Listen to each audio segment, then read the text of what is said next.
तर येस, हाय, हॅलो, नमस्कार. आजची सकाळ आमची काही अशी होती, आमच्याकडे लाईट गेलेली आणि आम्ही असं आमचं रुटीन फॉलो करत होतो आणि त्या अर्णवला खाऊ दिलेला, तर अर्णव बघा काय करते, सगळं खाली फेकून मला दाखवते.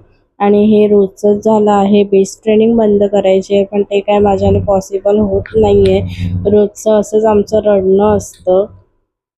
आज बोलली काहीतरी भजी करूया, तर कॉर्नची भजी करायला घेतली. फर्स्ट टाईमच करत होते आणि खूप छान झालेली, खूप मस्त वाटत होती. मला तर खूप आवडली आणि अशी कुरकुरीत पण खूप छान छान झालेली. अर्णवने सुद्धा खाल्ली, अर्णवला सुद्धा आवडली आणि पप्पा आलेले त्याच्यानंतर ही अर्णवची मस्ती आहे. तो काय झोपायला मागत नाही रात्रीचं, त्याच्या मस्तीच चालली असते इथून तिथून. बघू शकता रात्रीच्या 12 वाजता कसा तो पसारा करत आहे आणि त्याची एनर्जी लेवल. त्याच्यानंतर पप्पांनी आम्हाला रबडी आणलेली दोघांना, ती आम्ही मस्तपैकी खाल्ली, एन्जॉय केली. असे अर्णवचे व्हिडिओ बघायचे असेल तर आमच्या चॅनलला सबस्क्राईब नक्की करा आणि फॉलो करायला विसरू नका इंस्टाग्रामवर.